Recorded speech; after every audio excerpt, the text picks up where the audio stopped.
Vendredi 6 juin, mon nom est Martin Simon, Simon avec un C, et il me fait plaisir de vous souhaiter la bienvenue à un autre épisode du F1 Podcast. Aujourd'hui, c'est notre formule entre deux courses, c'est-à-dire que je reçois certains de nos collaborateurs afin de discuter des sujets de l'heure dans le monde de la Formule 1, et on débute maintenant. Avec nous aujourd'hui, il est le champion de la série F2000 américaine. Il est aussi le dernier pilote à avoir remporté une course en F1600 sur le circuit Gilles Villeneuve. Jean-Christophe Train, comment ça va? Ça va super bien et j'espère que vous aussi, les gars. On te dérange pas trop, JC? Je sais que dans les dernières semaines, tu te promenais en Lamborghini puis en Ferrari. Ça te dérange pas Misère. trop? Ça te dérange pas trop de venir passer du temps avec nous aujourd'hui?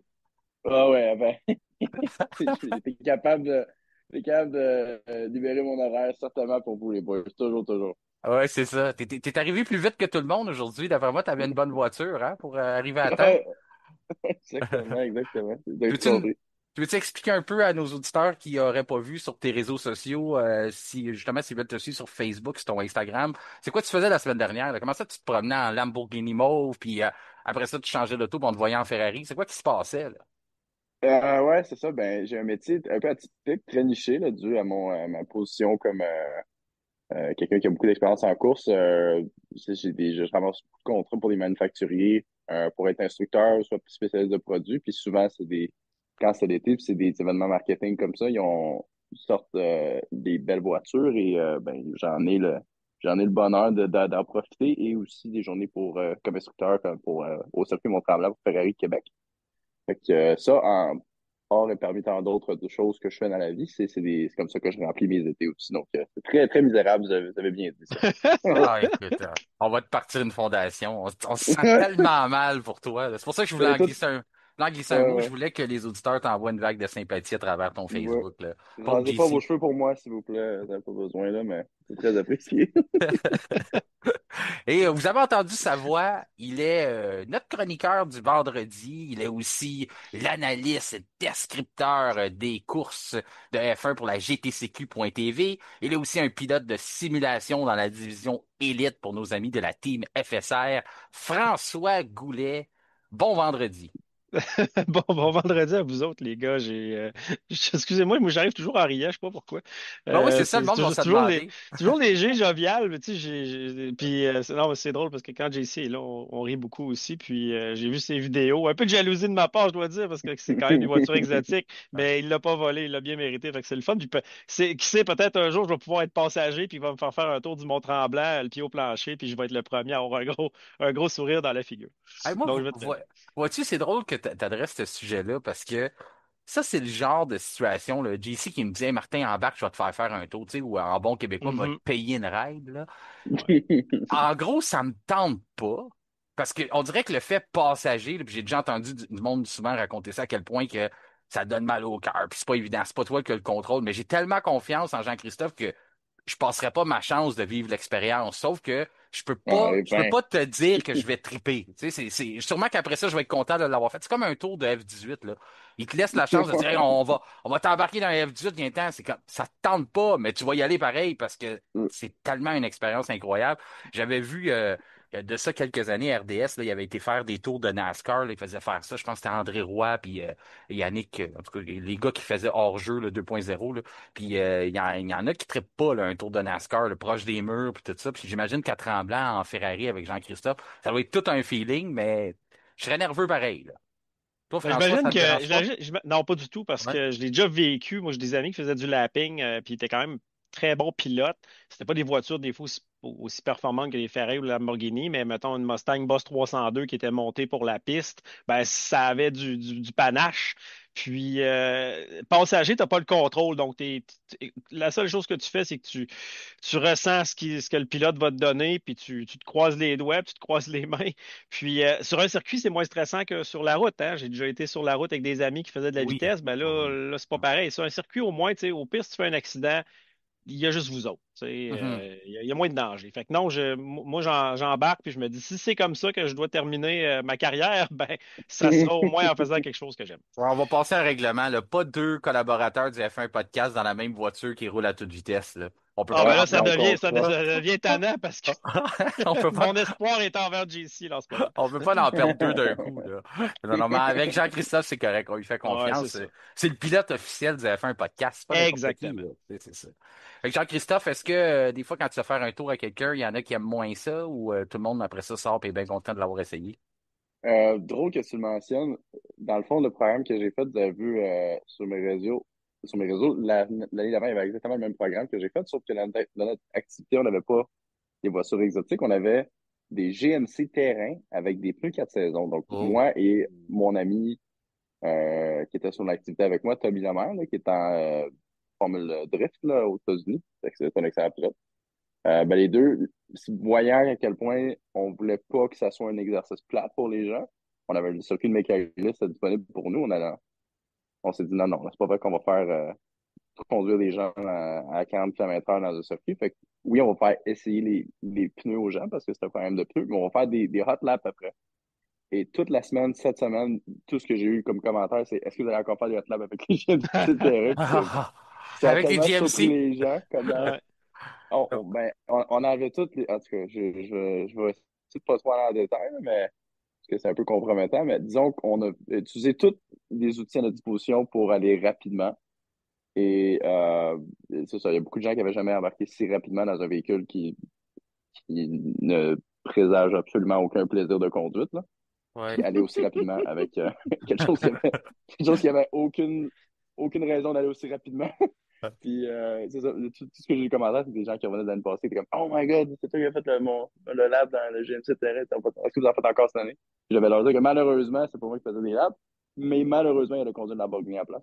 Ben oui, Ah, c'est c'est ça. ça. Les organisateurs n'ont pas compris, là, des Lamborghini puis des Ferrari, là, ça ne bat jamais un GMC.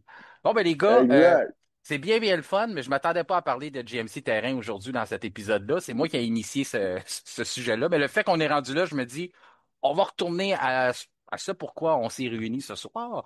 C'est le Mhm. entre-deux courses. On va parler de F1, bien sûr, les sujets qui ont retenu l'attention au cours des dernières semaines. Ça fait déjà 3 semaines qu'on n'a pas enregistré cette formule-là, parce que c'était un 3 en 3. Avant qu'on débute, permettez-moi de rappeler à nos auditeurs que le F1 Podcast est une présentation de Descœurs Incorporé, une entreprise québécoise leader dans le domaine des escaliers, que ce soit pour en construire une nouvelle ou en rendre une plus sécuritaire en achetant tous les morceaux. Ils vont vous fournir ça. Si vous êtes un peu bricoleur, vous pouvez appeler Descœurs Incorporé, puis ils vont vous fournir ce que vous avez besoin pour soit l'embellir ou la rendre plus sécuritaire.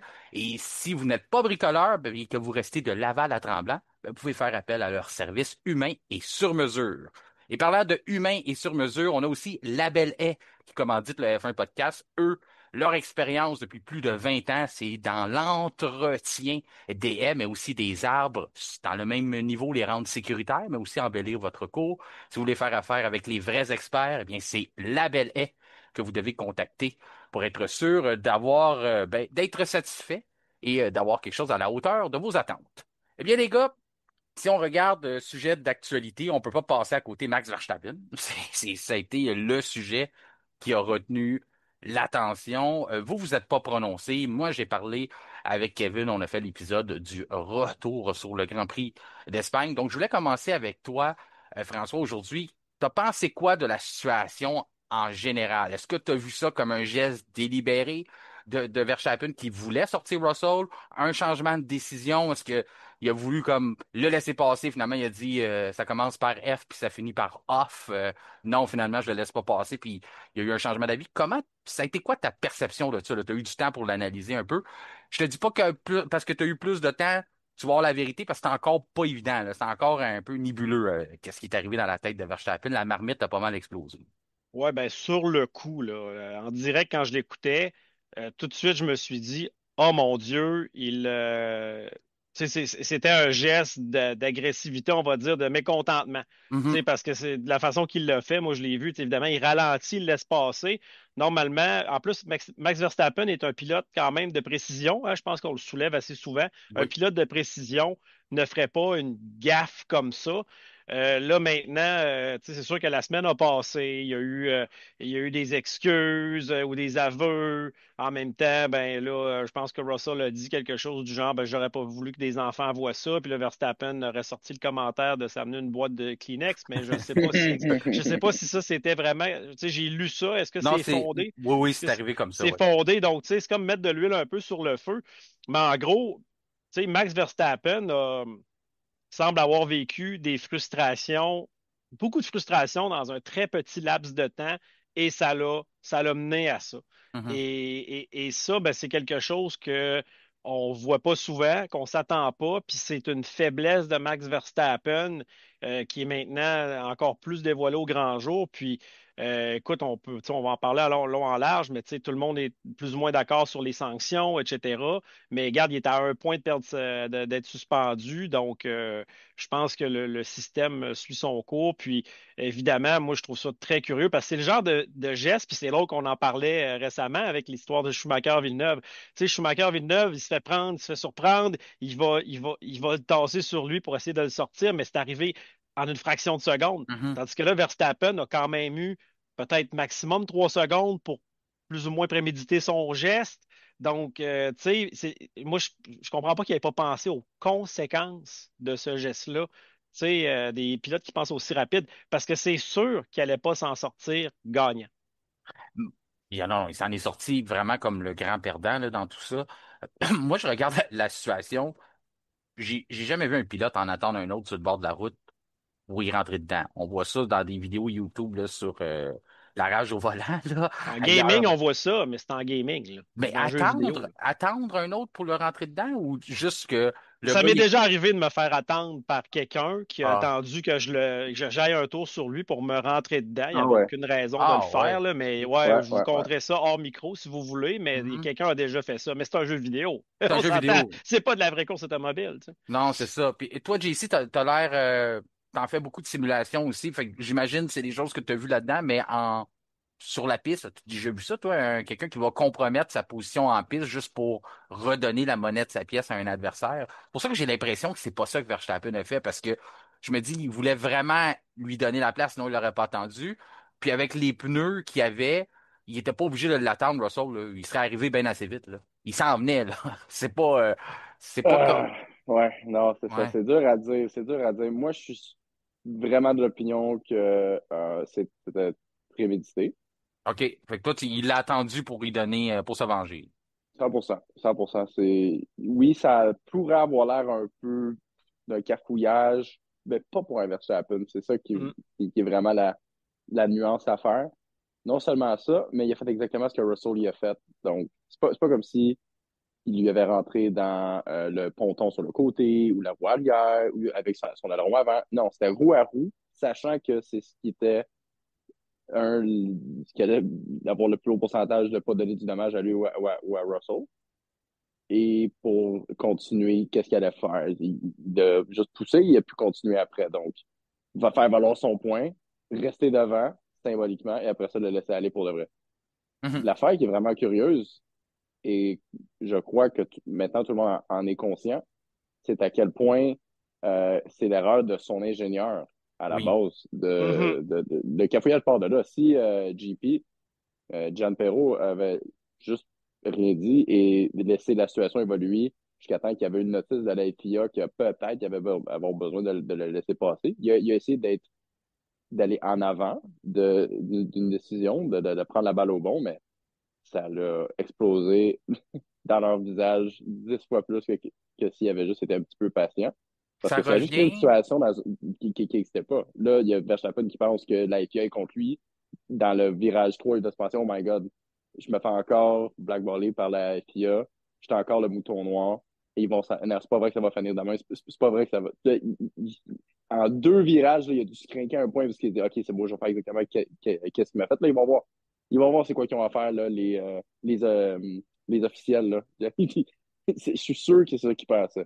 Et Jean, là, Jean-Pierre, ouais, l'ingénieur de Max Verstappen, il fait un très bon travail. Tu sais, on le critique oui, pratiquement jamais. exact. Le problème, c'est que il connaît Max. Et je pense qu'il aurait dû le désamorcer. Des fois, Oui, exact, peut-être exact. que on n'est pas dans ses souliers. C'est peut-être pas facile de désamorcer Max aussi quand il est comme ça. Sauf que le fait qu'il l'a confronté, qu'il a dit c'est ça le règlement, c'était pas idéal comme choix de mots Ah parce oui, que en plus. parce qu'on s'est trompé sur le règlement. Puis ça revient à un sujet qu'on a déjà abordé. Tu t'en rappelles, François? On a dit Mhm. depuis que la FIA laisse les équipes se démerder, là. Ça, Ouais. c'est moi l'impression, là. C'est pas mal ça qu'on donne. On dit, nous, on a les écrans de télé, on a la technologie, on a le livre de règlement. C'est nous qui a le dernier mot, mais on va vous laisser essayer de vous tromper pareil. Mm. Ouais, Puis, ouais, ouais, ouais. il y en a d'autres qui vont dire, ah, ben, c'est comme ça pour tout le monde. C'est aux équipes de comprendre le livre de règlement. Puis ça, je peux pas être plus d'accord que ça. Red Bull, ça fait deux situations qui arrivent. En Arabie Saoudite, on redonne pas la position, on se trompe. On n'est jamais du bon côté, là. Donc, clairement, il va falloir qu'on ait un petit rendez-vous avec la FIA, puis peut-être se faire expliquer quelques règlements pour mieux les comprendre. Et ça, tu sais, on en a parlé beaucoup, ça enlève pas le geste. Je veux pas enlever, enlever ce que Max Verstappen a fait, sa réaction, que ça soit prémédité, que ça le soit pas. C'est un geste de frustration. Il y a pas un jury qui l'acquitterait de dire non, non, il était pas fâché cette journée-là, puis il a pas agi sous le coup de l'émotion. Ça, c'est. Tu le mettrais dans 10 procès différemment, puis il serait condamné les 10 fois, là. Tout le monde le sait qu'il était fâché, et avec raison se fait rentrer dedans par Leclerc dans la ligne droite. J'ai encore des Mhm. messages du monde qui dit ah non, c'est Leclerc qui s'est fait rentrer dedans dans la ligne droite, mais allez voir Mais non. allez Ouais. voir, c'est ça. La vue de l'hélicoptère, là, c'est pas la bonne. C'est pas la bonne. Je le sais, j'ai attrapé la reprise à RDS. Puis les gars font un bon travail, ils sont en direct, là. C'est pas de leur faute, je veux pas les blâmer. Sauf qu'on a pris la vision de l'hélicoptère, puis on a dit, c'est Bertrand Hood ou quelque chose comme ça qui a dit, ah ben, non, non, c'est Leclerc qui rentre dedans. On n'a jamais vraiment.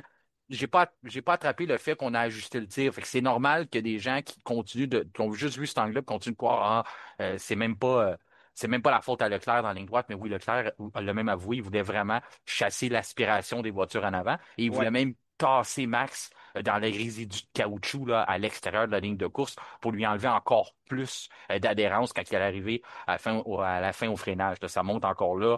La présence d'esprit de Charles aussi qui comprenait qu'il y avait Max dans les câbles. Puis même là, malgré le déficit des pneus que Max avait, il craignait encore qu'au virage ou au point de freinage, que Max soit encore menaçant. Donc, il voulait lui enlever un peu d'adhérence en le laissant rouler dans les résidus. Après ça, il y a le contact avec Russell. Après ça, il y a son ingénieur qui prend pas son bord. Vous savez comment que ça fonctionne. Tu le sais, sur le coup de l'émotion, Jean-Christophe, quand que tu es déjà Ouais. fâché après des gens, puis en plus, ceux qui sont dans ton équipe ont l'air de se ranger dans le camp des autres, ça peut devenir, tu peux te sentir vraiment renfermé puis dans ton monde. Fait que je pense que tu as bien décrit la situation que Verstappen se ressentait, a ressenti là-dedans, ça a causé à ça.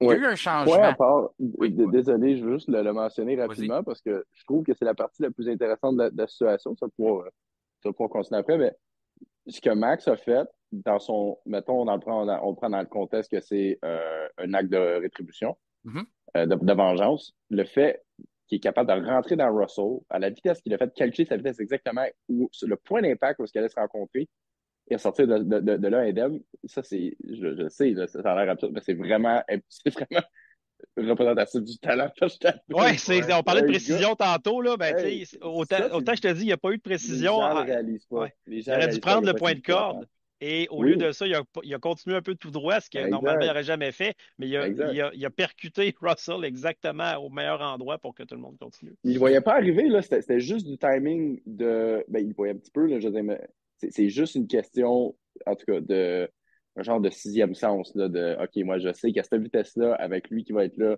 on va faire un léger contact, pas assez pour briser la suspension de l'un ou l'autre, ou que ce soit l'aileron avant qui touche en premier ou quelque chose du genre, et que là, on va continuer, puis ça va juste être purement symbolique comme action. Ça, c'est drôlement impressionnant. Est-ce que je condamne les genre d'implication éthique du sport? Non. Mais est-ce que c'est impressionnant comme acte singulier comme ça? Oui, Non, mais c'est ça. tu reconnais la complexité du geste, c'est ça. Même Oh quand ouais, Ouais, il, c'est 100%. ça, que c'est ça. pareil. Même quand il fait des mauvais coups, il est bon pareil. C'est ça. Il a été chanceux aussi parce que s'il avait fallu que les deux, exemple, aillent se prendre là, Ouf. à l'extérieur, brise la Ah voiture ouais. écoute, Ah, là, par les exemple, c'est pire, là. répercussions, là, ça serait Mm. vraiment un drame sur les réseaux, là, ce serait en feu. Là, après ça, on a vu quelque chose de différent. Ok? c'est ses excuses avec plusieurs parenthèses. Là, je sais que François aime ça dire, vous me voyez pas, mais je fais des guillemets, mais c'est ça que je fais Ouais, en ce ouais. moment. C'est ça que je fais en ce moment. Puis j'en fais beaucoup de guillemets, là. J'ai vu énormément de titres qui disent Verstappen s'excuse, puis quand tu te mets à lire ce qu'il dit, c'est on peut dire que pour un individu comme Verstappen, c'est pratiquement des excuses parce que normalement, il serait jamais retourné sur une situation comme ça. C'est pas arrivé dans le passé. Puis j'ai Simon Bachand, qui est un auditeur du F1 podcast, mais aussi qui a fait l'épisode spécial que vous Mhm. allez avoir la chance d'entendre la semaine prochaine, mardi, sur Jacques Villeneuve. C'est aussi l'auteur du livre. C'est Villeneuve-Schumacher, 1997, le duel qui a marqué une époque. Mais on a eu une conversation ensemble, il m'a dit, comment tu vois ça, toi, le changement que Verstappen vient donner un peu des excuses, mais surtout le fait que Christian Horner et Dr. Marco ont pas nécessairement pris sa défense. Normalement, il aurait pris sa défense. Il dit, Simon, je pense que c'était indéfendable, puis qu'il y avait un Mhm. malaise à ça, que autant qu'on a des torts chez Red Bull, côté stratégique, puis tout ça, il y a personne qui dit, ben, lorsqu'on se trompe et on fait une erreur, va foutre ta voiture dans celle d'un autre. Sinon, on aurait des Ferrari qui revolent partout à tous les week-ends, là, parce qu'à tous Mhm. ça fonctionne comme ça. Sauf que, rappelle-toi, François, la discussion animée entre l'agent de Max Verstappen, je sais pas si tu te rappelles de ça, Ouais, ben qui, ça fait celle de là 3 semaines environ. environ, Vermeulen c'est avec, ça, c'était pas avec Marco, Dr. justement, Marco. après. Ouais. Puis c'est là que j'ai dit à Simon, je dis, on ne sait pas les répercussions, ce qui a été cassé là. Puis la raison pourquoi que l'agent, M. Vermeulen, l'agent de Max Verstappen, avait été enguirlandé. Dr. Marco, à l'époque, on ne savait pas ce qui s'était passé. J'avais même dit que peut-être que Dr. Marco avait pris la dernière Kit Kat dans la machine distributrice chez Red Bull. On ne le savait Ouais. pas, là. Ça pouvait être n'importe quoi. Ça ne voulait pas dire que c'était quelque chose concerné de course. Mais finalement, c'était par rapport aux arrêts au puits manqués. Et Ouais. peut-être qu'on s'est dit, bah, si nous, quand on se trompe, tu vas venir nous planter puis nous enguirlander devant tout le monde, pas Max Verstappen, mais son intermédiaire, son agent, son Mhm. manager, peut-être qu'on s'est dit la même chose là, de dire, ben là, c'est toi qui s'est planté. Fait que là, tu vas t'arranger puis on va te mettre sur le spot. On va mettre la lumière sur toi, arrange-toi. Mais j'ai l'impression que le message que Verstappen a écrit, je ne vais pas décevoir tout le monde, je pense pas que c'est lui qui l'a écrit. Ben, il y a une affaire qu'il faut retenir, par exemple, c'est que cet événement-là, si ça fait une scission un peu entre Red Bull et le clan Verstappen, on peut être sûr d'une chose, il n'y a rien qui va retarder plus que ça la mise sous contrat de George Russell. Parce Mhm. que ça montre un peu que, tu sais, Max Verstappen porte cette équipe-là sur ses épaules en ce moment. Clairement, c'est lui qui fait la différence. Puis je pense que Red Bull sans Max Verstappen est une écurie de position à la Tsunoda, là. Ouais. Mhm. Donc, en tout cas, c'est Mhm. mon humble avis. Donc là, Verstappen, avec cet épisode-là, qui n'est pas content de ce qui est arrivé, évidemment, il n'y avait pas le choix. Les autres, il n'y avait plus de train de pneus. Ils l'ont mis sur des durs. Il a failli perdre la voiture. Il est arrivé ce qui est arrivé, le cafouillage de Giampiero Lambiasi. Trop vite à prendre une décision parce que je suis d'accord avec JC là-dessus. Je pense que il y a eu le contact et Verstappen a été poussé hors piste. Il n'aurait jamais dû avoir donné cette position-là. Ça a été mal analysé. Fait que c'est toutes des choses qui pèsent dans la balance du côté de Verstappen pour faire ouais, sais-tu, Adrian Newey est plus là, etc. Red Bull, c'est plus ce que c'était. Probablement que mon avenir est plus ici, puis on ne sait pas ce qui va arriver. Fait qu'il a peut-être fait Mhm. mal à Russell des deux côtés. Non, Ouais, ouais, ben, à quelque part, là, c'est ça. il a peut-être fait mal même des négociations de contrat à George Russell dans tout ça. Et si on regarde là, ce qu'il a dit exactement, là, tu sais, oui, ça y a fait mal au point. Puis l'erreur de Jean-Pierre, j'ai envie de dire aussi que c'est pas seulement d'avoir donné la mauvaise communication, c'est aussi d'avoir appelé Max pour mettre des gommes dures. Ça, c'est la Ouais. première erreur qu'ils ont Il faite. Il aurait aurait dû pu le laisser rester en dehors, piste. ouais. Bon, il aurait dû le Mhm. Exact, laisser Je en suis exact. piste. d'accord avec ça. Ça aurait été mieux, je pense, s'il avait été resté sur ses gommes, ses Ben gommes oui. plus vieilles un peu, mais de meilleure adhérence, parce que personne ne voulait les durs cette fin de semaine-ci. Ben non. Puis au moins, Personne. il aurait été Donc, premier. Tu sais, ouais. Sûrement. il aurait pris la tête de l'épreuve. S'il reste en piste, là, on l'a vu, lorsque les McLaren font leur arrêt au puits, Max, il rentre dans la ligne. Mhm. Si Max continue, je suis pas mal sûr que les McLaren ressortent derrière lui. Donc, il gagne le positionnement en piste. Puis il est bon pour défendre. C'est pas un endroit, c'est pas super facile à dépasser en Espagne non plus. Là. Fait que Non, c'est vrai. ça, c'est la première erreur. Je veux juste dire le communiqué aux gens, qu'est-ce qu'il a dit Max Verstappen. Je fais une traduction libre, là, donc on y va pas au pied de la lettre, mais je vais essayer de le faire le plus facile. Il a dit, on a eu une, euh, une stratégie excitante. une belle course à Barcelone jusqu'à la voiture de sécurité. On Mhm. s'en doute. Après ça, notre choix de pneus était pas bon, là, tu sais, Ouais. puis a occasionné à faire des gestes après la voiture de sécurité, des gestes qui ont amplifié ma frustration, puis tout ça, puis après ça, qui a mené à quelque chose qui n'aurait pas dû se produire. Ça, c'est le plus près possible que vous allez arriver d'une excuse de Max Verstappen. C'est ça qu'il est en train de faire. Il est en train de s'excuser. Après ça, il a dit, je donne toujours mon mieux, je donne toujours mon meilleur pour l'équipe. Je pilote avec émotion, puis des fois, c'est vrai que ça peut monter haut, c'est comme ça. On gagne ensemble, on perd ensemble. Je vous vois à Montréal. Au moins, il a dit Montréal, c'est le gars. Mais- Yeah! Ouais, ouais. Celui Allez, il allez, retient allez. juste ça du commentaire. Non, mais c'est ce qu'il a dit. Fait que juste, si vous voulez le laminer, là, ceux qui disent s'excusent jamais, c'est le plus près possible d'une excuse que vous allez arriver. Max Verstappen, c'est pas mal sûr. Mais c'est quand même un changement, mais j'ai l'impression que c'est très corporatif comme réponse. Ouais. Il y a quelqu'un qui a dit, là, ton image en prend un coup, l'image de Red Bull en prend un coup. Puis en plus, moi, ce que j'ai pas aimé de ça, c'est que il y a une écurie qui se démène pour te donner une bonne voiture, pour que tu restes dans le championnat. Il y a Christian Horner qui est un très bon leader. Je continue à le dire, quand ça fait 20 ans que tu occupes un poste de direction dans un domaine aussi compétitif, faut que tu sois un bon leader d'une certaine façon. Puis ça veut pas dire que tu traverses pas des tempêtes des fois. Mais lui, Christian Horner, Dr. Helmut Marko, ils vont à l'usine, puis ils sortent le fouet. Puis ils sont en train de convaincre l'écurie de travailler fort pour dire on est dans le championnat, on est dans le championnat, on est dans le championnat. Puis là, lui, sur une crampe au cerveau, sur une crise, il vient vraiment diminuer les arguments que Red Bull ont à l'usine pour continuer à rallier tout le monde et leur faire croire qu'il y a une chance de gagner le championnat des pilotes cette année. Parce que c'est comme ça dans chaque équipe. Il y en a toujours que c'est plus facile, qui vont arrêter de croire plus vite, là. Puis là, il y en a qui ont peut-être lancé la serviette. Certains diront, ben là, s'ils lancent déjà la serviette, ils n'ont pas d'affaires là. Mais c'est comme ça. Vous en avez des collègues de travail, vous avez des équipes, tout ça. T'en as que tout le monde est différent. Il y en a que ça leur prend plus pour se motiver, il y en a que ça en prend moins. Puis il y en a, quand la montagne semble trop grosse, c'est facile de lâcher ou de se désintéresser puis de penser à d'autres choses. Moi, je pense que c'est là que ça a fait le plus mal. Puis l'autre côté que c'est venu faire mal à Verstappen aussi, c'est que la prochaine fois qu'il va se battre, soit contre Norris, soit contre Piastri, ben eux, non seulement dans leur poche, ils ont des points d'avance, mais ils ont aussi moins de points sur leur permis, des points de pénalité. Ils vont pouvoir forcer Verstappen, pouvoir être plus agressif. C'est eux qui se retrouvent avec la carte cachée que c'est normalement Max qui avait dans les dernières saisons de dire, j'ai l'avantage des points, je peux pousser jusqu'à où, si tu veux prendre des risques, on va en prendre, moi j'ai rien à perdre. Là, je trouve que ça vient d'inverser les rôles, puis c'est là que ça va faire le plus mal. Êtes-vous d'accord avec ça, Jean-Christophe? Oui, exact. C'est de la culture d'entreprise, là.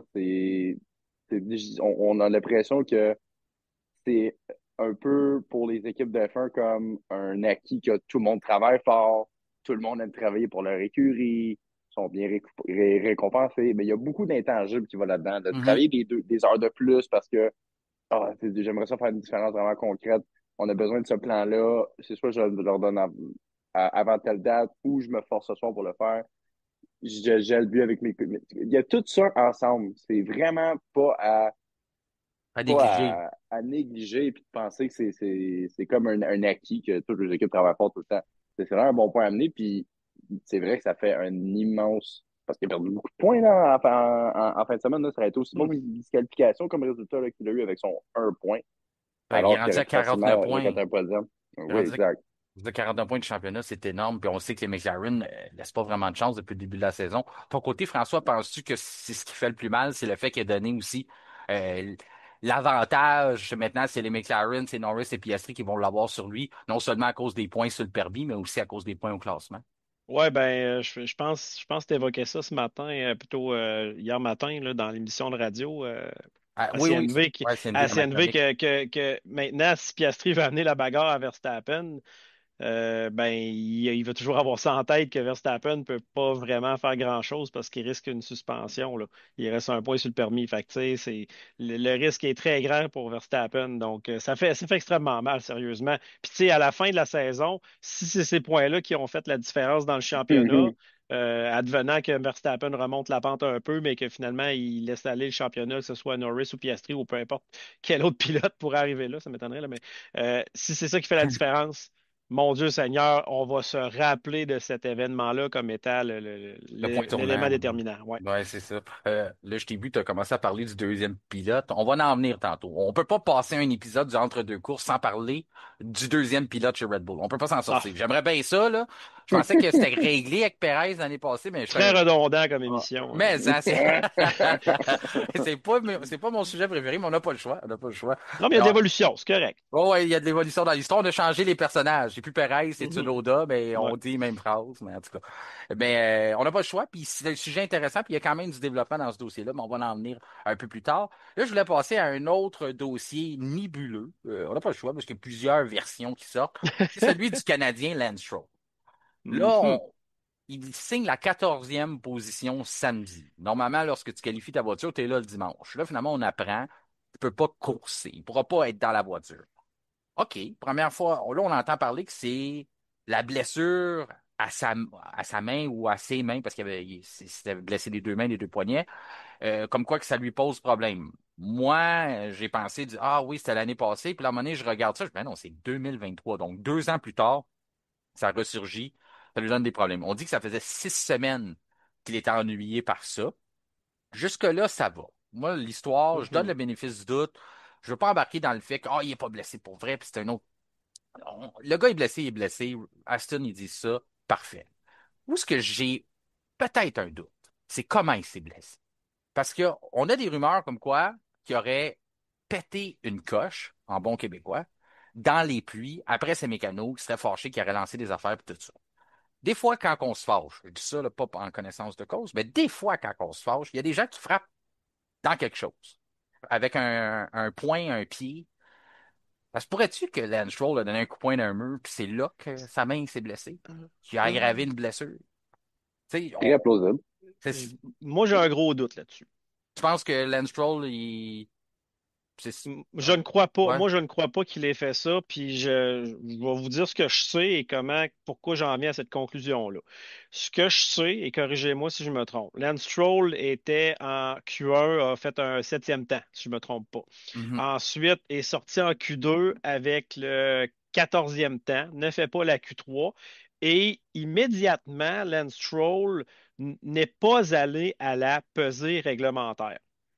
Donc, s'il n'est pas allé à la pesée réglementaire, qui est obligatoire, sinon je crois que tu es disqualifié déjà en partant, c'est fort probablement qu'il s'est dit à ce moment-là, puis ça c'est mon hypothèse, écoute, là, ça suffit le poignet, je suis plus capable de conduire, regarde, j'ai pas fait un bon temps, je ne serai pas en mesure de faire cette course-là, ça ne me sert à rien d'aller à la pesée, est parti, et, et, et c'est ça, parce que je vois pas le moment où ce que il aurait décidé de pas aller à la pesée parce qu'il s'est blessé, parce qu'il aurait pété une coche, excusez-moi, mon Québécois, dans son vestiaire, parce que je pense pas qu'il a le droit d'aller dans son box entre le moment où il débarque de la voiture et la pesée, parce qu'on pourrait toujours tricher sur son poids. Tu sais, j'ai déjà vu ça là, dans un Grand Prix DTM. Quelqu'un avait versé une bouteille d'eau sur le pilote, puis il avait été disqualifié parce que ça changeait son poids, il n'avait pas été pesé. Tu Mais comprends-tu?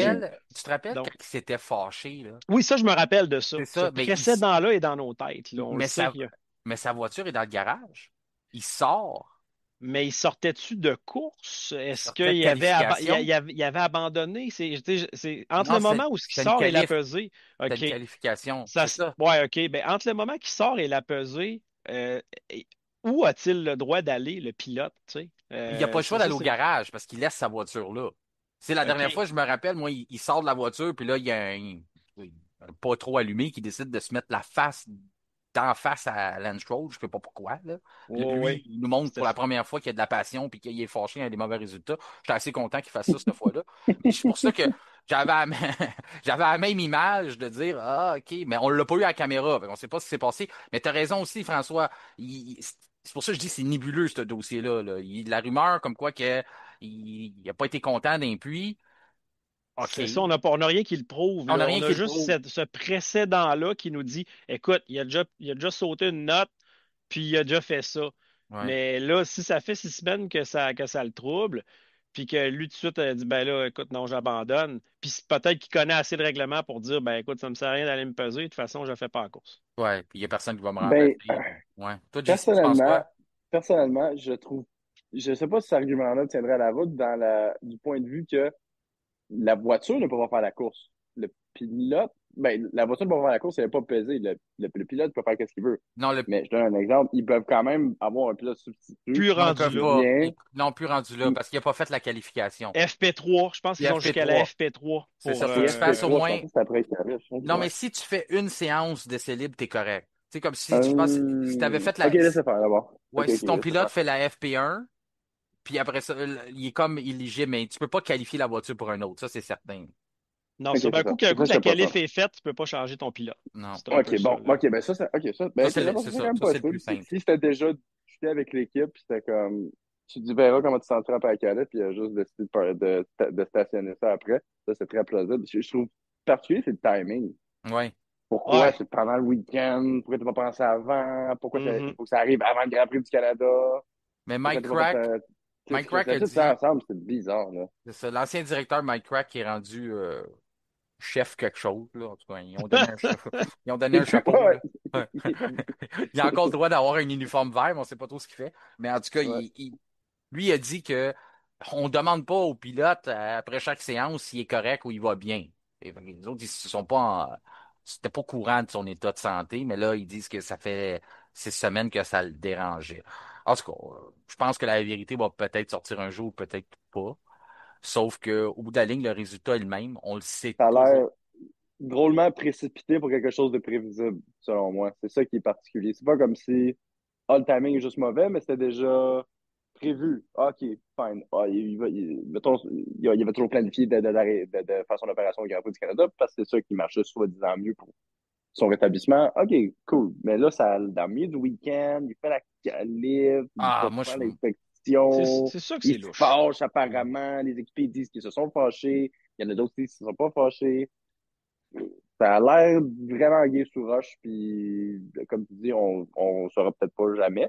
C'est pas, honnêtement, en perspective, c'est pas tant important. Lance Stroll Ouais. fera pas de course, une de plus, une de moins. Ça va peut-être mettre fin à sa carrière. Je sais pas si il y a du fondement à ces autres murmures qu'on entend maintenant, que c'est peut-être vraiment le début de la fin avec Lance Stroll. Mais c'est drôle de désinvolture décisionnelle pour quelque chose, tu sais, avec tout le marketing qu'ils mettent à chaque année, parce que on a un pilote canadien, puis il est comme, ouais, ben, je vais peut-être pas y aller, finalement, là. ben, c'est pour ça que je C'est pense vraiment pas que c'était. bizarre. C'est pour ça que je pense pas que c'était planifié qu'il ne ferait pas le Grand Prix du Canada. Mais il Ça, savait, c'est ça qui est bizarre. non, il Donc, savait pas. Il savait pas. Il mais savait lui, il qu'il avait savait mal. Il savait ben, qu'il c'est avait ça, mais mal. Ouais. Il savait peut-être pas qu'il y aurait aussi mal que ça. Ou bien, comme on dit, il s'est passé quelque chose qu'on ne sait pas. Et exact, exact. que, voilà, mais Il a aggravé une tant blessure. qu'on n'aura pas Ouais. la preuve, tu sais, écoute, j'analyse ce que j'entends, puis j'essaie de voir ce qui se passe, mais tu sais, peut-être comme on va savoir dans une semaine, ouais, finalement, quelqu'un a pris un enregistrement ou une vidéo, ou quelqu'un a dit oui, en fait, Lance Stroll l'a fessé dans le mur. Pas fort, mais bon. Mais vois-tu, François, moi, ce qui a ajouté au mystère dans cette histoire-là, c'est le mécano qui prend les réseaux sociaux, mécano de Lance Stroll, pour Mm. dire ah quoi? Crier, lancer des affaires, ah quoi? Avec des points d'interrogation. Je me dis, si c'est pas arrivé, pourquoi t'écris pas juste c'est de la B.S? C'est Foutaise. c'est ça. Mm. Ah, foutaise, c'est tellement plus beau. Mais je pense pas qu'il aurait dit ça, mais je comprends. Bravo, Jean-Christophe, pour l'effort du mot en français. Mais oui, tu sais, Yeah. ça aurait été tellement plus simple de dire c'est n'importe quoi, c'est de la foutaise, comme JC dit. Mais c'est pas ça qu'il a fait, le mécano. Le mécano, il a comme fait du sarcasme avec l'histoire. Peut-être que c'est juste son style, peut-être un gars coloré. Puis c'est pas évident. Lorsqu'on lit un texte, il y a une perception qui rentre là-dedans. C'est pas comme quand quelqu'un le donne en entrevue.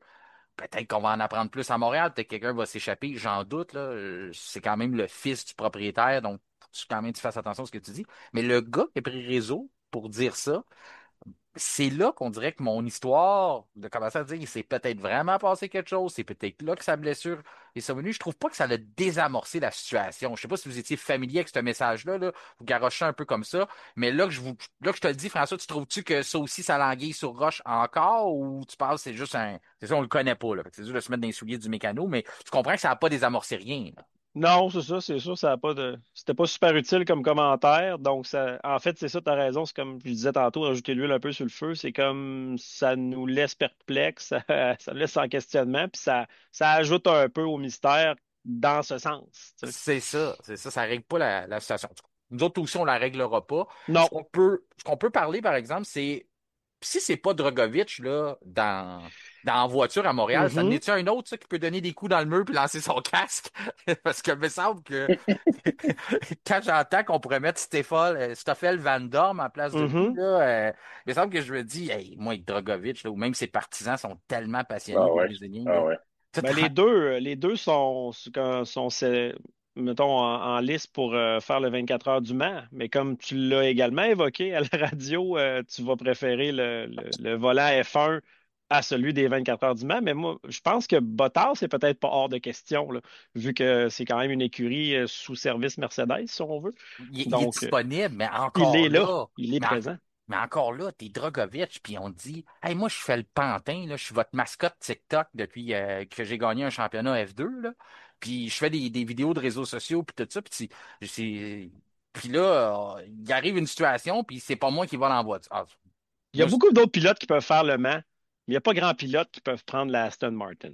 non, puis le but de Drogovic, c'est pas de devenir. Tu sais, les 24 heures du match, je le disais, il a toute sa vie, là, comme tu dis, Mhm. la chronique tous les jeudis à CNV Radio. CNV Radio en mode F1 podcast, là, pour les gens qui se demandent Oui. de quoi François fait référence. Ouais, j'écoute tes chroniques, moi. Fait Oui, que oui, c'est très je vois ça, important t'es pour moi. très attentif, très attentif. On va faire attention à ce que je dis.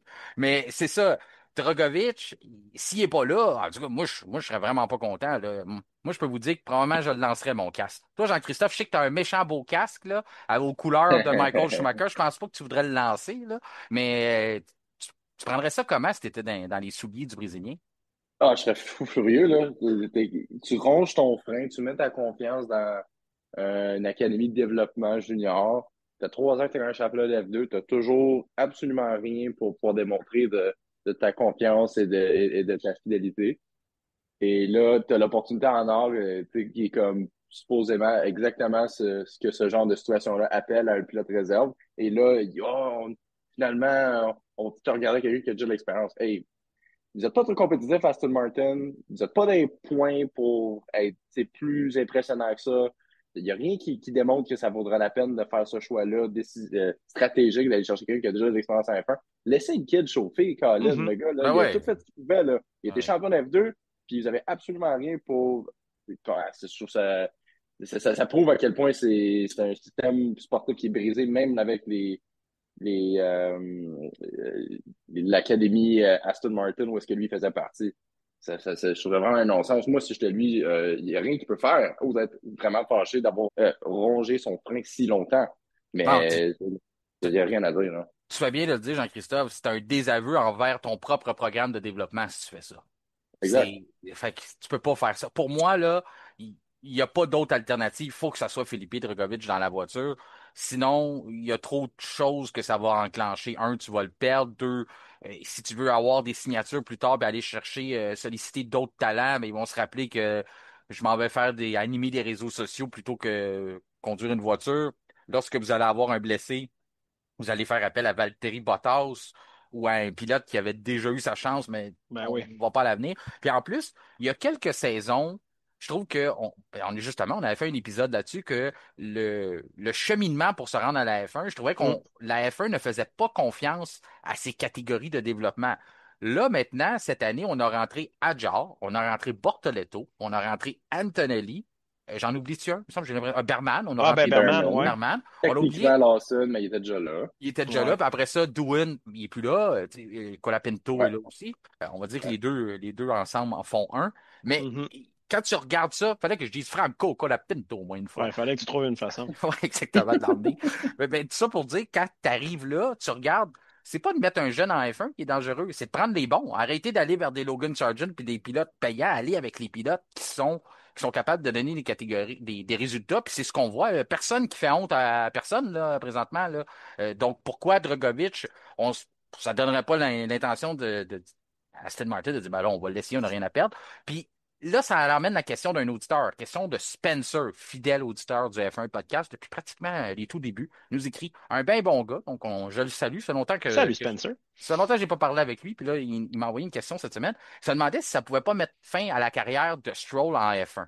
Moi, ma perception de ça, c'est si c'était d'autres pilotes, tu tu t'en vas. t'en vas de la voiture, tu laisses ta chance à un autre, c'est toujours risqué. Mm. Le fait qu'il y ait un lien Ouais. familial entre Lance et Lawrence Stroll, j'ai l'impression qu'il y a comme une sécurité que Ouais. d'autres pilotes n'auraient pas, là. Tu sais, on parle de des pilotes, c'est sûr qu'un pilote qui a des championnats du monde qui se blesse, il va retrouver son volant. Sauf un pilote sans Mhm. championnat du monde comme Lance Stroll, ça pourrait être risqué. Est-ce que vous êtes d'accord avec ça, vous, que le lien familial fait qu'il n'y a pas le même risque qu'un autre pilote aurait? Tu peux y Ah, aller Totalement. ben en oui. premier, François. Ouais, c'est ça. Ouais, totalement. Ouais. En fait, tu sais, on le voit déjà. Juste l'histoire nous le prouve parce que ça fait longtemps que si Lance Stroll avait été dans une autre équipe, ne serait fort probablement plus pilote de Formule 1. C'est un pilote de Grand Prix très compétent, Lance Stroll, puis il a quelques bons résultats à son palmarès. Mais depuis le temps qu'il est en Formule 1, il n'a pas quand même beaucoup d'accolades, là. Donc, si c'était pas de ce lien-là, oui, il risquerait peut-être de perdre sa place, mais tu sais, je l'ai dit peut-être 1000 fois cette saison-ci là, du podcast. Euh, Tout le monde veut conduire la voiture de 2026 signée Adrian Newey. Ben, Mhm. dit tout le monde. On dit Alonso et Stroll veulent conduire cette voiture-là et n'importe qui ferait la file pour. Donc, c'est sûr que il va avoir sa chance de conduire une voiture qui devrait être performante. Moi, je pense qu'Alan Stroll, il reste encore peut-être 2 autres années en F1 pour se prouver, puis après ça, probablement qu'il va tirer la plug, comme on dit. C'est un bon point, François. Puis j'ai l'impression que Lawrence veut encore plus voir Lance dans une voiture Adrian Newey que Lance lui-même. C'est Ah lui ouais. qui a mis les pions en place. C'est Donc, ça. C'est probablement, il a payé cher. Fait que ouais, ouais. j'ai l'impression que c'est pour ça. Mais Spencer, sa question avait comme deux volets. Il y avait aussi si la blessure se replace pas, est-ce que sa carrière pourrait être en péril? Ça, c'est certain que Plausible. c'est ça. C'est sûr qu'on n'a plus le fameux bras de vitesse là, en Formule 1 depuis longtemps, sauf que nos Mhm. mains, les poignets, on les utilise beaucoup, là. Jean-Christophe pourrait le dire, là, même s'il pilote pas des F1, à quel point. Ça doit t'arriver des fois, JC, d'avoir un peu mal aux mains ou aux poignets après une course ou après un week-end complet ou quoi que ce soit. Ça arrive-tu, ça? Pas des voitures que j'ai conduites encore, mais j'ai pas conduit de F1. Je sais pas, même si avec de la conduite de la direction assistée d'une F1, si c'est vraiment si significatif, là, t'as quand même besoin de tenir ton propre poids corporel. Si ça a un impact sur les poignets ou tout cas, j'ai pas d'expérience en F1, je peux pas le dire, mais je sais que c'est quand même physique. Donc, j'en douterais pas que à la longue, ça aurait dû vraiment être fatigant pour Lance là, avec un problème récurrent au poignet. Là. Ouais, si tu regardes là, les entraînements de Verstappen, là, tu as sûrement déjà vu la vidéo, ces réseaux sociaux là, qui tournent le volant, là, puis qui travaillent très fort. Là, tu vois que Ouais, ouais, ouais, ouais. Ouais. les poignets, les mains, ils tournent tout ça. Bon, bah, c'est conclut pas mal le sujet Lance Stroll, là. Je suis content qu'on ait fait le tour. Bien sûr, c'est un pilote canadien, Grand Prix du Canada qui arrive, donc ça suscite beaucoup de conversations. Les gens ont beaucoup de questions par rapport à ça, donc je suis content qu'on a quand même pris le temps de le régler. Un autre dossier qui suscite probablement pas mal d'attention, mais au Japon, mais nous autres aussi, on en jase, c'est Yuki Tsunoda chez Red Bull. Mhm. On le dit, là, c'est redondant, on en reparle toujours du pilote numéro 2. Puis j'aimerais donc ça, qu'on arrête de parler de ça, puis qu'on jase de d'autres choses. Mais qu'est-ce que vous voulez que je vous dise? C'est ça, c'est ça. Toujours le Qu'est-ce- sujet. Ouais, c'est ça, exactement. Yuki Tsunoda a pratiquement 7 points, je pense, maximum depuis qu'il est chez Red Bull. Pas beaucoup d'apports au point. Lorsqu'on regarde, tu sais, on analyse ses performances, 20e en qualification, ben, ça passe pas, là, on le sait, là. Tu peux pas être 20e dans une Red Bull, peu importe les circonstances. Donc ça, c'est pas évident. Pourquoi il y a autant de difficultés à s'adapter à la voiture? C'est là que ça donne la place à tout le monde a des théories versus ça, tout le monde a des opinions. Je dirais que pas mal toutes les opinions sont bonnes. Des fois, il y en a que je trouve un peu moins bonnes. Il y en a en tout cas, c'est un peu tiré par les cheveux. Lorsqu'on a de la difficulté à expliquer une disparité comme ça en Formule 1, la phrase facile à dire, c'est Ah, il n'y a pas la même voiture que l'autre. Ça, on l'entend toujours. C'est une Mhm. phrase qui mérite parce que je trouve que c'est tellement simpliste. Pourquoi qu'on va là-dedans quand il y a plein d'autres explications logiques qu'on peut trouver? On le dit, la fenêtre de performance de la Red Bull est très dure à trouver. Yuki Tsunoda, lorsqu'il est arrivé chez Red Bull, a dit une phrase qui m'a complètement jeté à terre. Il a dit, c'est la Mhm. première fois qu'on me parle de préparation de pneus. Donc, lui, chez Racing Bulls, ou je sais, dans son parcours, on lui a jamais parlé de dire, hey, prépare tes pneus avant ton tour de qualification. Il dit, j'avais pas Aucun besoin de sens. faire. Ouais, ça n'a aucun sens. Tu te demandes, non, les développez-vous, les pilotes?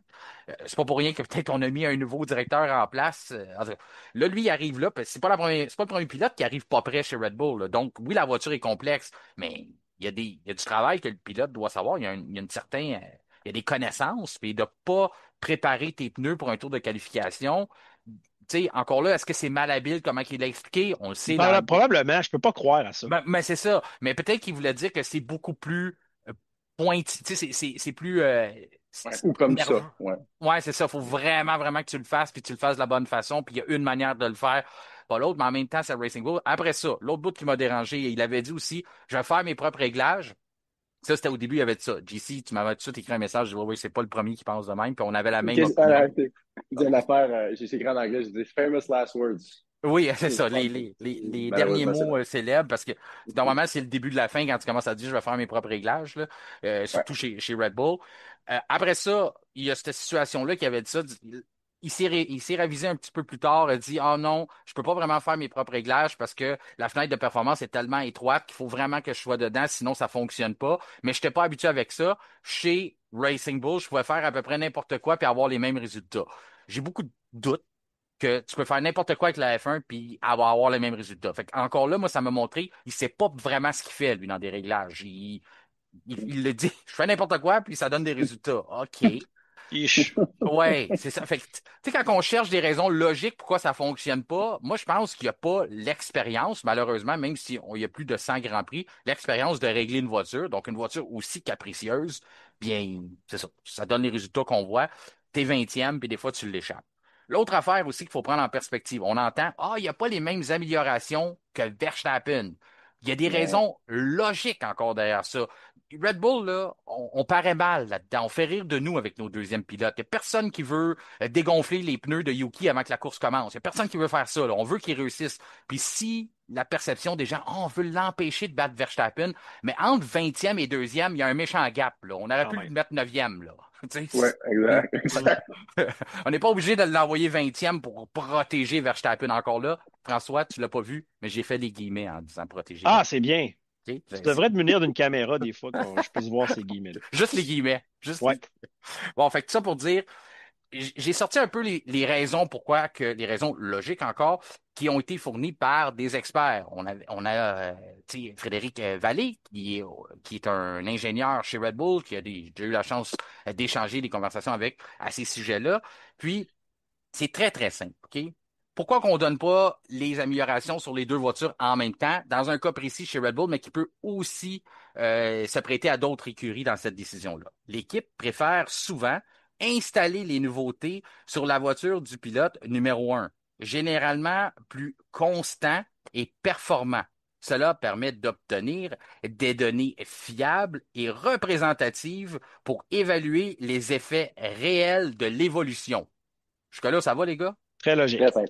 C'est logique. Puis encore là, Max Verstappen, c'est un drôle de moineau, là. C'est un moineau C'est à un, part. Fait que les c'est un point de statistiques, repère, là. c'est ça. C'est C'est le un meilleur point de horloge. repère dans l'écurie, là. C'est ça. Après ça, production limitée. Lorsqu'une lorsqu'une pièce est en début de développement, il n'en existe pas, parfois il n'en existe pas plusieurs, un seul Mhm. exemplaire. On la réserve donc aux pilotes jugés prioritaires. Encore une fois, tu te bats pour le championnat, l'autre est à l'arrière, il n'a même pas commencé la saison là. Souvent, celui mieux placé, comme on dit au championnat, et où on en a le plus confiance. Mhm.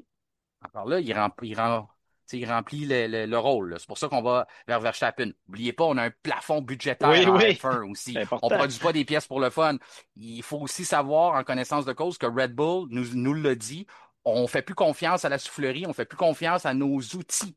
Donc, on fait notre développement en piste. Donc, pourquoi qu'on se lancerait dans une grande production massive, faire des pièces pour Yuki Tsunoda si on ne sait même pas si ça va fonctionner? Encore là, jusque-là, c'est logique, les gars, on continue Oui, là-dedans. oui, on gaspille. Comme disait Feu Roberto au restaurant où je travaillais dans le temps, un Italien, il dit pas de gaspillement. Donc, Pas de gaspiller. ouais, pas, non, ouais, ça, j'avais trippé. Fait que, on gaspille pas. Pas de gaspillage avec les pièces. Tu sais, on veut pas dépenser de l'argent à droite à gauche. C'est pour ne pas fonctionner. C'est ça. Encore là, ben, tu sais, on dit, on, dans nos conversations, on avait échangé, c'est toujours avoir les meilleurs résultats. Stratégie d'évaluation tu sais, comparative. Certaines évolutions sont testées sur une seule voiture afin de permettre une comparaison directe avec la version précédente. Donc, il y en a un qui roule avec les nouveaux réglages, puis l'autre roule avec les anciens réglages. On fait une comparaison sur le même circuit. Ça s'applique pas à Red Bull parce qu'on peut pas avoir l'heure juste entre les deux voitures. Il y a trop de données, il y a trop de facteurs qui viennent atténuer. On peut pas faire ça du côté de Red Bull, mais si vous le voyez dans d'autres écuries, c'est pour ça. On l'a déjà vu. Puis après ça, ben, il y a plein d'autres raisons pourquoi on fait ça. Il y a une raison aussi que j'aimerais ajouter dans le cas de Yuki Tsunoda et dans le cas de Red Bull. Sergio Perez s'était plaint à un moment donné. C'est dur de comprendre la voiture lorsqu'elle change constamment. J'adore, ben, bienvenue en Formule 1, Sergio Perez. Là, ça aussi, ça m'avait jeté en bas de ma chaise quand il avait dit ça. Mais je comprends un peu. Le gars a zéro confiance en ce qu'il fait, a zéro confiance en la voiture, commence peut-être à comprendre ce qu'il fait, puis là, on change quelque chose drastiquement, une grosse évolution, et là, il doit recommencer à zéro.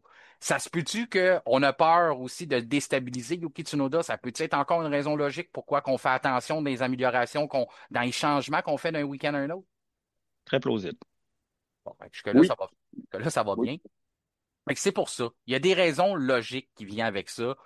Pourquoi que deux voitures peuvent être différentes pendant un certain moment. Ça veut pas dire qu'on va jamais la rendre identique, sauf que lorsque vous voyez des améliorations apportées sur une voiture versus un autre, il y a plusieurs facteurs qui rentrent en ligne de compte avant de simplement aller dans la raison facile de dire ah ah, on veut défavoriser un pilote par rapport à un autre. Tous ceux qui tenaient cette théorie-là l'an dernier auprès de Mercedes, on disait ah Lewis n'a pas la même que Russell parce qu'il s'en va puis tout ça. Mais là ces gens-là, on les voit un peu moins cette année avec cette théorie-là, mais ils sont aveux de ressurgir pour nous dire que Ferrari donne probablement pas la même voiture à Lewis qu'à Charles Leclerc. Ça doit s'en venir, ça. Ben, mis à part les pièces, mis à part les nouvelles pièces qui peuvent être apportées sur une voiture et pour toutes les bonnes raisons que tu as énumérées, s'il n'y a pas de changement et que tout le monde est là, ils ont exactement la même voiture. Pourquoi? C'est peut-être juste les réglages de l'un et l'autre qui Oui, vont changer, mais ils ont les mêmes pièces. C'est-à-dire, ils n'ont pas le loisir de fabriquer deux types de pièces pour une voiture sous prétexte de désavantager un pilote. Ça fait aucun sens. Puis ça nous Ben oui. montre aussi le dernier argument que tu as amené à quel point Max Verstappen est un grand pilote dans la mesure où ce qui a une capacité d'adaptation plus grande, beaucoup plus grande que celle de Yuki Tsunoda. C'est ce qui fait la différence entre les méga, les légendes de Grand Prix et juste tout simplement un pilote décent de Grand Prix. exactement. Puis, moi, ce que j'ai eu comme information aussi, une qualité qu'on on se doute, mais on n'est pas là pour l'entendre, c'est à quel point Max Verstappen donne un très bon rendu Oui, à l'ingénierie. Il parle comme les ingénieurs. Il connaît le langage, c'est exactement quoi expliquer. Ça, là, c'est la meilleure situation possible lorsque tu as travaillé fort en usine, tu apportes des améliorations, tu les mets sur la voiture et le pilote est déjà capable de te donner dans les rencontres d'après-course, déjà capable, oui, j'ai senti que ça a amélioré ça, tu as réglé ça, mais ah, j'ai l'impression que j'avais plus de training, que j'avais un problème là. Là, tout de suite, on voit, OK, on a une amélioration, on a fait des gains, mais on va tout de suite commencer à concentrer nos efforts sur le petit point qu'on a peut-être encore un désavantage pour continuer d'améliorer cette pièce-là. C'est pas pour rien. Si quelqu'un qui parle, ouais, je pense que peut-être que moi, on m'a jamais parlé qu'il fallait que je chauffe des pneus avant de. Ça part bien mal pour un ingénieur, là. ah, C'est j'ai une pas. question là-dessus. Ouais. Moi, Oui. regarde, JC, toi, t'es pilote. À quel moment t'as su qu'il fallait préparer tes pneus pour tes tours lancés? C'est. Encore une fois, c'est très tôt. C'est En comme karting, un j'imagine, les acquis. premiers coups, t'as embarqué dans un Ben, kart. j'en ai pas fait de kart, mais je sais OK. que pour préparer un tour, tu fais certaines séquences de choses, tu freines plus, tu fais chauffer les freins, ça fait chauffer la carcasse ben, l'intérieur du pneu, ça fait monter la température, blablabla. Des choses, c'est 101, là. C'est comment chauffer c'est plus 101, c'est super facile. J'ai la misère à croire Ouais. que, de la manière qu'il l'a dit, c'est vraiment comme si je ne savais pas comment chauffer les pneus comme ça. Pas chauffer les pneus en général. Parce Ouais, que non, ça, c'est Mhm. sûr, là. C'est ça, c'est oui, quand on l'entend écrit comme il dit avec son anglais traduit de japonais dans C'est sa ça. tête, c'est ça. probablement que c'est pas ça qu'il voulait dire. Ouais. Mais que c'est plus comme ah, j'ai jamais eu cette manière-là de chauffer des pneus, peut-être c'est ça qu'il voulait dire. Mhm. Autant que ça pourrait expliquer comment il est lent comparé à Verstappen, qu'il ne savait pas comment chauffer des pneus avant cette année, mais je pense pas que c'est ça. C'est autant Non, qu'il ça loufoque. serait pas rendu à F1 ça. Non, dans non. toutes ces catégories-là. C'est ça. Il y a la barrière de la langue, mais d'arriver puis de. C'est ça. Pour lui, il faut qu'on travaille cette technique-là qu'il connaît, mais qui était peut-être plus ou moins importante pour lui avant ce jour-là. Puis là, c'est super important. Tu sais, même Mercedes, là, on disait, George Russell a trouvé une technique différente. Chez Haas, on retire les pneus. À toutes les fois que Esteban Ocon là, retourne au puits, on enlève les pneus, puis on attend, on attend, on attend, parce que on a trouvé que c'était notre meilleure manière de laisser évacuer de la chaleur excessive, parce qu'on sait qu'Az a des problèmes avec ça, là, ça date de longtemps. On a toutes nos façons là, de préparer la voiture à un tour lancé. C'est pour ça que c'est invraisemblable de penser que Yuki Tsunoda n'a jamais entendu parler de ça. La barrière de la langue, c'est sûr, c'est un facteur. Il nous l'explique comme ça. J'ai tendance à aller dans le côté de Jean-Christophe. Il dit là, que Ouais. là, c'est juste qu'il l'a jamais fait à ce niveau-là, ou que c'était aussi poussé, que c'était aussi capricieux là, de le faire. Là. L'autre côté aussi, là, lorsqu'on explique là, il n'y a pas les évolutions, donc c'est pour ça que la deuxième voiture est moins rapide. Lorsque la voiture a vu le jour, premier Grand Prix de la saison, rappelez-vous, Max Verstappen, pas d'évolution, RB21 flambant neuve. Est-ce qu'elle était derrière les stacks ou devant les stacks? De mémoire devant. De mémoire devant. Est-ce que Max Verstappen manquait la Q3? De mémoire, non. Fait que Ceci encore est un là, message enregistré. c'est ça. Quand même que tu prends la voiture, que tu enlèves tous les morceaux qu'ils ont rajoutés depuis une coupe de Grand Prix, Verstappen n'est pas à l'arrière du peloton. Non. Même si les autres voitures ont évolué depuis ce temps-là, Yuki Tsunoda n'a pas une voiture neutre. Là. En tout cas, fait que tout ça pour dire, je pense qu'on a réglé cette théorie-là. Là, maintenant, les alternatives du côté de Red Bull, ben, on n'a pas exclu. On veut laisser du temps à Yuki Tsunoda, mais on n'a pas exclu l'option de changer de pilote encore pour une deuxième fois cette saison. Qu'on changerait. Moi, je me rappelle pas d'avoir vu ça. À mort dans les Ah, années dans les vieilles 90. années, là. C'est ça, 90, 80, peut-être qu'on En voyait. 97, mettons, là. C'est Ouais, mais il y avait eu arrivé. une blessure. Il y avait eu une blessure. Après ça, ouais, c'est ça, on a changé à quelques reprises. Mais à part de ça, c'est ça. En tout cas, de voir des choses comme ça, ce serait quand même. Mais Adjar fait bien. Moi, je lui souhaite pas à Adjar là, de se retrouver chez Red Bull. Pas de suite. Là. Je lui souhaite pas. Même si c'est un gars que. Quand même drôle à dire. Je Ouais, souhaite pas qu'il ait ben, sa promotion. Ben, tu ben comprends ce que je lui, veux dire. ouais. Tu sais, Ben c'est oui, non, mais ça. c'est vrai, Hein? c'est ça C'est l'affaire. rare, tu souhaites pas ça. C'est juste chez Red Bull que tu penses de Exact. cette façon-là. Mhm. Sinon, si tu parles d'une autre écurie, tout le monde veut sa promotion. On dirait que Red Bull, il y a quelque chose là, par rapport à ça, là. Donc, Ouais, écoute, exact. c'est à voir. C'est ça. Il y a plusieurs facteurs. Le facteur Verstappen, le facteur la voiture est capricieuse. On dit qu'Adjar s'ajuste très bien. C'est vrai qu'Adjar a un style, je vais pas dire qu'il ressemble à Verstappen, mais dans le sens que il embarque sur le circuit, premier tour de la journée, puis il est tout de suite compétitif. Tu sais, comme je vous dis, je le compare pas, là. C'est pas le même talent, c'est pas. Sauf que Adjar a cette qualité-là de voir que déjà, tôt dans le week-end, même s'il a jamais été sur ce circuit-là, il y a déjà une idée de ce qu'il faut, ce qu'il va devoir faire pour être compétitif. C'est ce qu'on a vu depuis le début de la saison. Est-ce qu'il est capable de transbahuter ça chez Red Bull? Il faut l'expliquer, là, Marty, Ouais. ça n'a pas de sens, là. Ouais, vas-y rapidement. OK, bon, OK, rapidement, c'est que j'ai découvert ce terme-là avec une collègue française, puis j'avais le défi de le mettre dans le podcast un moment donné. Puis c'est arrivé, puis depuis ce temps-là, depuis que je la vois à Marty, des fois, on met ce terme-là là, dans le podcast transbahuté. En fait, c'est un vrai mot qui est un synonyme comme de déménager, transférer, mais Ouais, ouais. c'est comme ça se comprend tout de suite quand tu le dis, mais ça faisait longtemps qu'on ne l'avait pas mis. Donc, il faut que les gens comprennent là, qu'on n'essaie pas de faire, essaie pas de réinventer le français, mais si on peut l'inclure dans le vocabulaire québécois, là, transbahuté, là, ben, ça sera notre apport à la langue Non, française. on se prend pas pour des Denise Bombardier quand on fait ça. Là. C'est juste que François l'avait utilisé, il pensait me déstabiliser ou me Ah oui, c'était faire, bon. puis ça a passé comme dans le beurre. Là, Ouais. François il m'a dit, écoute, j'ai essayé le mot, puis t'as passé par-dessus. Il dit, mais c'est un vrai. Je dis, oui, c'est un vrai mot. Fait que pour ça. Puis en plus, il l'a utilisé à la bonne place. Là. C'était pas comme s'il avait utilisé transbahuté, du genre, je sais pas moi, le Je l'ai matin, pas forcé, j'ai attendu le bon moment. je me lève puis je transbahute mes œufs bacon. J'aurais fait, je pense que je pense pas que c'est le bon mot. Hein. Je sais pas Non, ce que tu non. fais avec ton déjeuner, mais Ben, je fait que les c'est ça. transbahute de la poêle à mon assiette, j'aurais Ouais, pu dire c'est ça. ça, exactement. Ouais. Il avait bien choisi le mot. Fait que c'est pour ça qu'après ça, un autre podcast, j'avais débuté en lui disant, toi, transbahuter un pilote d'un autre, puis là, ça l'avait fait bien rire parce qu'il savait que c'était le retour de l'ascenseur. Donc, fait que c'est pour ça qu'on utilise le mot transbahuté, puis on trouve ça le fun. Ça, puis Franco Colapinto, moi, ça me fait triper de dire des mots comme ça. Fait que tout ça pour dire, Adjar, ben oui, il fait bien depuis le début de la saison. On n'a pas écarté le fait de le voir rejoindre Red Bull, on lui souhaite pas. Puis peut-être l'année prochaine. Mais on va être patient quand même avec Tsunoda. Lorsqu'on dit ça ne veut pas dire grand-chose, parce qu'on avait quand même dit qu'on serait patient avec Pierre Gasly. Maintenant, il conduit une Alpine.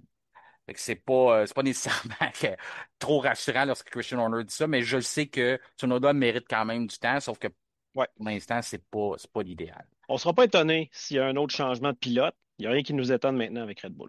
Non, rien qui nous aide. Euh, on n'a pas le choix. Vous parlez de Lewis Hamilton. Je sais Un que ça peu. va pas bien.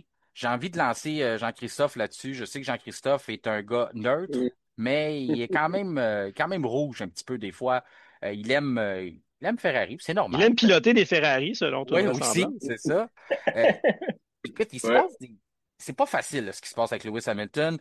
Tu n'es pas sans avoir vu l'image gênante de la stack Sauber qui le Mm. dépasse dans la ligne droite, Ah euh, oui. comme si c'était une Ferrari. Ça, c'est pas évident. Il faut quand même dire que Frédéric Vasseur a sorti depuis le temps pour dire qu'on avait des problèmes avec la voiture, qu'il a roulé une trentaine de tours devant George Russell, puis personne disait que George Russell connaissait une mauvaise course, mais finalement, on a perdu de la performance, c'est fait avoir.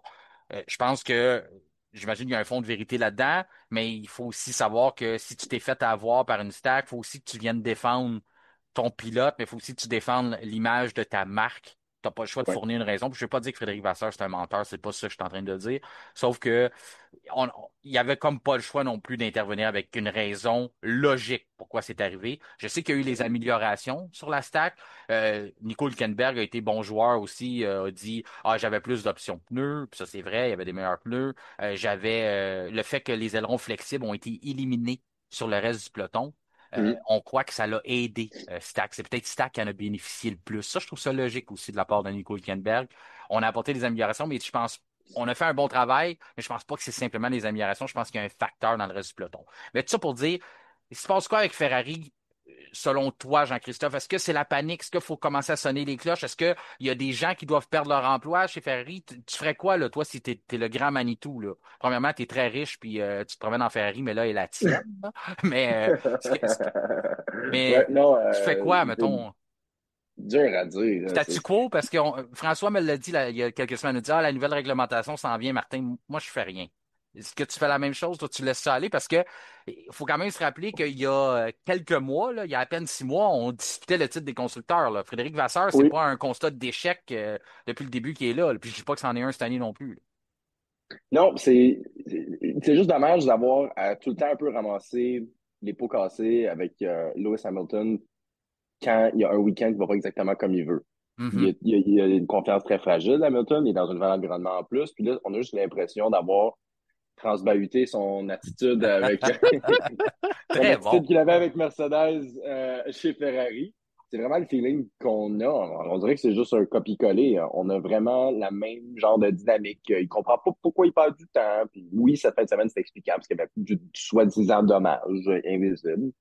Mais il y a toujours ce genre de gros point d'interrogation sur son visage lorsqu'il se fait demander la question par des journalistes Ouais. du pourquoi, du comment. Puis je le crois là, quand il dit qu'il n'y a aucune vraie idée, parce que c'est plein d'intangibles. Tu peux pas pointer le doigt à une chose, puis il y a peut-être plus le rythme absolument effréné qu'il avait à l'époque. Il peut être des fois percéder des petites défaillances de l'auto.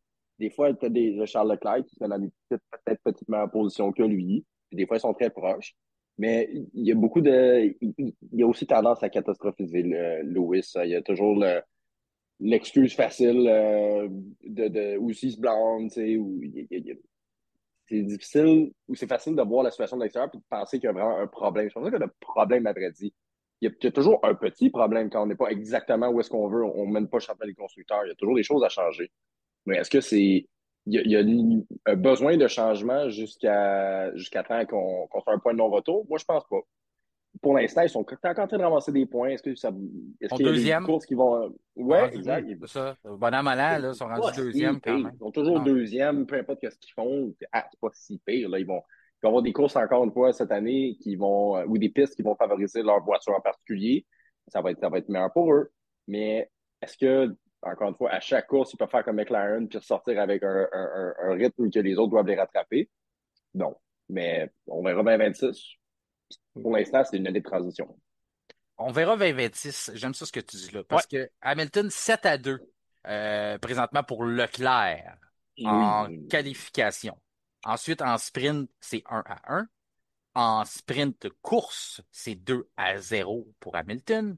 Et en course, c'est 7-1 pour Charles Leclerc. Ça, bien sûr, si vous savez pas comment ça fonctionne, ce système de pointage-là, et je m'adresse pas à vous, messieurs, c'est aux auditeurs, c'est le pointage lorsque tu finis devant ton adversaire, donc tu accumules un point, et Mhm. c'est une version de comparer, là, parce que ton meilleur comparatif en F1, bien sûr, c'est le gars qui Ouais, puis porte même. la même uniforme que toi, la même couleur, puis la même qui conduit une voiture, dans la majorité des cas, semblable à la tienne ou identique. Donc, tout ça pour dire, là, ce qui arrive, on voit les statistiques, il y a un écart qui se creuse, un écart qui peut devenir de plus en plus lourd. On a un contrat de 2 ans plus une année d'option du côté de Hamilton. JC disait en attendant 2026. 2025 était prévu comme une période d'adaptation. Présentement, c'est Mhm. pas un succès. François, est-ce que ça va devenir trop lourd? Est-ce qu'il va être capable de se rendre à 2026? Est-ce qu'il va survivre jusqu'à là? Pourquoi pas? Il est sixième au championnat en ce moment, Mhm. derrière son coéquipier. Donc, ils sont, on va dire, les troisièmes meilleurs, si on veut, avec une voiture qu'on attendait, on va dire, deuxième meilleure l'année dernière. Donc, moi, je vois vraiment pas La panique? comment la panique là-dessus. Mhm. Là. C'est juste que, tu sais, on s'attend à plus de Lewis Hamilton de par son pedigree. Mais là, tu sais, bon, on dit tout le temps, toi, tu dis tout le temps, je ne veux pas faire de l'agisme. Mais ça se peut, là. Tu sais, Charles Leclerc, c'est quand même un jeune loup, là, puis il est Oui. rapide, là. Puis en qualif, on le sait qu'il est rapide. Donc, Lewis Hamilton est sixième au championnat. Il est pas aussi largué qu'on veut le prétendre. L'histoire avec Nico Hülkenberg, ben, oui, il avait les mêmes types de gommes, mais peut-être que Nico Hülkenberg a des gommes neuves, tandis que Lewis a des gommes usées. Tu sais, c'est un dépassement au DRS. Tu sais, il était Mhm. quand même une bonne distance derrière. Le DRS a vraiment rapproché les deux voitures, puis il l'a dépassé à la toute fin en plongeant. C'est un beau dépassement. Nico Hülkenberg, c'est pas un pichou non plus. Là. Je Non, veux dire, non, non. Moi, c'est un bon pilote. c'était mon Tu pilote sais, Red Bull, moi. Puis ça ouais. revient, cette actualité, là, Si ça avait lorsqu'on le été voit. Logan Sargent, là, Ben oui. pas la même Ah non. affaire, là. Tu sais, Non, non, non, non, mais t'as c'est Nico raison. Hülkenberg, là. Fait que, tu sais, T'as- moi, je capote pas avec ça, là. Je laisse, tu sais, attendons 2026, comme disait un grand homme que je connais. Ah oui, puis il n'y a pas si longtemps que ça que j'ai entendu ça. Non, c'est vrai, ça fait pas si Ouais. longtemps que ça. On transbahute des commentaires d'une bouche à une autre. Vous Mais abusez un peu, messieurs, là. Quand même, il y a j'en des droits remettez, là. d'auteur là-dessus. Ouais. Non, mais quand on regarde, là, c'est ça, comme tu dis, il faut pas paniquer. Est-ce qu'il va se rendre à l'année prochaine? Sauf que, encore là, je ne veux pas faire de l'âgisme, mais si tu me dis que l'âge rentre en conséquence, c'est un peu moi ce que j'entends. Peut-être que j'ai les oreilles négatives ce soir, mais j'entends, il ne deviendra pas meilleur, il ne peut que devenir pire. C'est, c'est très plausible, là. Mais, tu sais, en même temps, euh, écoute, moi, je laisserai encore un peu de temps, là. Comme Mhm. je dis, il y a pas de panique, là. C'est ça, ça fait 9 courses. Ouais. On va voir ce que Ben, où en est-ce que- même Ah, temps, il a déjà perdu un championnat contre son coéquipier en 2016. Nico Rosberg a gagné le Ouais. championnat en 2016. Donc, ouais. puis après ça, il en a gagné d'autres. Je veux dire, c'est déjà arrivé, là. Oui, mais il était compétitif. Moi, tu Ouais, sais, ouais. je voulais pas te couper, mais oui, en fin de semaine, il s'est dépassé par la stack, mais il finit 1 minute derrière le top 4, pratiquement 1 minute derrière le top 4 à Monaco. Ouais. Ouais, mais ça, Ça, ça, ça, par exemple, on n'en a pas jasé. Vous Ouais. avez quand même parlé du trafic, mais le trafic a eu beaucoup à voir là-dedans. Peut-être plus que vous l'avez évoqué, du moins c'est mon opinion, parce que quand j'ai regardé les analyses de ça, là, tous ceux tu sais, des fois, il y avait quoi, du trafic qui était 5 secondes au tour plus lent. Quand tu les additionnes, ces 5 secondes-là, là, ça te met pas mal loin. Oui, Là. mais Donc, tout le monde l'a eu ben, le trafic. à la fin de la course, les tours qui étaient dans l'air propre, on va dire, ils Mhm. faisaient les mêmes temps que son coéquipier Charles Leclerc. Ouais. Les mêmes temps au même moment, parce que là, c'est sûr Oui, il y a moins de carburant, là, au même moment de la mettons, course, là. sont à Ouais. 55 secondes l'un des autres, l'un l'autre, là, ben, ils restaient à 55 secondes l'un de l'autre, mettons. Mais ça, c'est un problème de Ferrari aussi.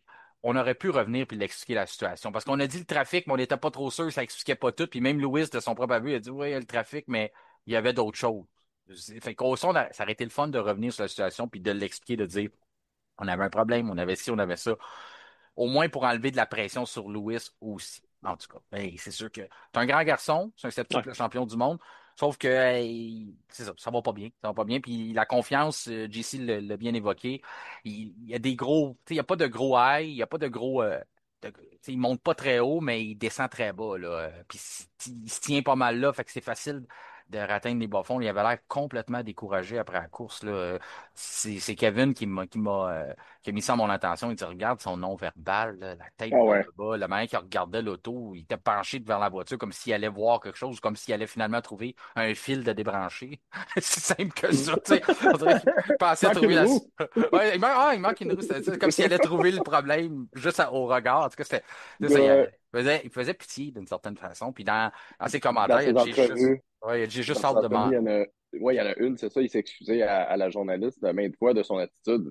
J'ai pas vu, on a vu souvent Lewis avec une attitude un peu défaitiste, mais pas tant que ça, là. Ça, c'est Non, rare, non. là. Là, j'ai juste hâte de m'en aller d'ici. C'est ça qu'il a Oh. dit, là. Fait que- En tout cas, les gars, c'est tout le temps qu'on avait pour Mhm. aujourd'hui. Moi, j'ai eu énormément de plaisir. J'espère que ça a été pareil pour vous. Ben oui. Les sujets ont passé vite. Même si c'est des sujets qui reviennent souvent, ben, on les aborde de façon différente. On rajoute un peu de viande après là. C'est parce que c'est passé quand même un 3 en 3. On s'était pas parlé depuis ce temps-là. Donc, un gros merci à toi, Jean-Christophe Trahan. Les gens qui veulent aller te rejoindre sur ta page Facebook, sur ton Instagram, te voir au volant de des Ferrari, des GP3, de te voir en Formule 4. Tout ça, c'est tout disponible. Tu as aussi une chaîne YouTube. Mais la meilleure façon de trouver tout ça, c'est ton Instagram et ton Facebook. Donc, un gros merci, Jean-Christophe. Ça m'a fait plaisir de t'avoir avec nous aujourd'hui, encore une fois.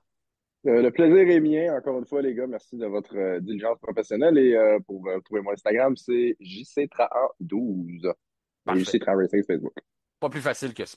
Ben oui, ben François oui. Goulet, même affaire pour toi. Je te transfère les compliments que j'ai donnés à Jean-Christophe. Toujours un plaisir de t'avoir avec nous, d'apporter tes commentaires judicieux. Les gens peuvent te trouver sur ta chaîne YouTube Gouletski. C'est Tout à comme fait. Goulet, mais à la Ouais. saveur Gretzky. Ouais, ZKY. Puis n'oubliez pas de transbahuter le lien sur votre page Facebook. Oh, c'est beau. Hey, c'est le gars qui nous disait qu'on abusait du mot. Fini en beauté. Ouais. Merci. Merci beaucoup. C'est ce qui conclut notre épisode du vendredi 6 juin. Notre prochain rendez-vous sera avec un épisode spécial disponible dès mardi où on vous propose un voyage dans le temps en 1997, question de retracer les faits saillants du duel Schumacher-Villeneuve. Donc, c'est à ne pas manquer, disponible sur tous nos plateformes dès mardi matin.